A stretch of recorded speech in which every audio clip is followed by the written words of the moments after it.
যেখানে দলীয় ছাত্র রাজনীতি নিষিদ্ধ হচ্ছে সেইখানে দখলদারিত্ব কোথা থেকে আসবে? যেখানে দলীয় ছাত্র রাজনীতি নিষিদ্ধ চাচ্ছি সেখানে লেজুর বৃত্তি কোথা থেকে আসবে?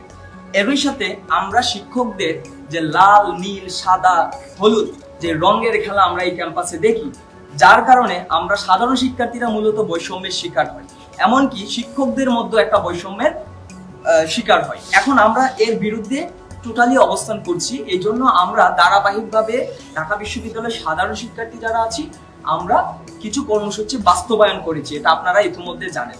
এরই ধারাবাহিকতায় আমরা প্রতিনিয়ত এই কর্মসূচিগুলা দিয়ে আসছি। একটা বিষয় এখানে আমি স্পষ্ট করে বলছি যে আমরা এই ক্যাম্পাসকে বিরাজনীতিকরণ করতে চাচ্ছি না। এই ক্যাম্পাসে একটা সুস্থ ধারার রাজনীতি চলবে, যা কিনা ঢাকা বিশ্ববিদ্যালয় কেন্দ্রীয় ছাত্র সংসদ নির্বাচন, যেটা ডাকসু নামে পরিচিত, এর মাধ্যমে।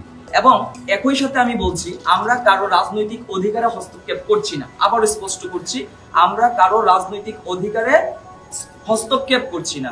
কেউ যদি তার মতাদর্শের রাজনীতি করতে চায় তাহলে অবশ্যই সে তার ক্যাম্পাস ছেড়ে, আমাদের এই ক্যাম্পাস ছেড়ে দলীয় কার্যালয়ে গিয়ে করবে, এতে আমাদের কোনো বাধা নেই। ওই সাথে আরো একটা বিষয় আমি স্পষ্ট করছি, আমরা কোনো দলের বিপক্ষে না, আমরা কোনো সমন্বয়ক বলেন যে কোনো রাজনৈতিক ছাত্র সংগঠনের বিরুদ্ধে আমরা না।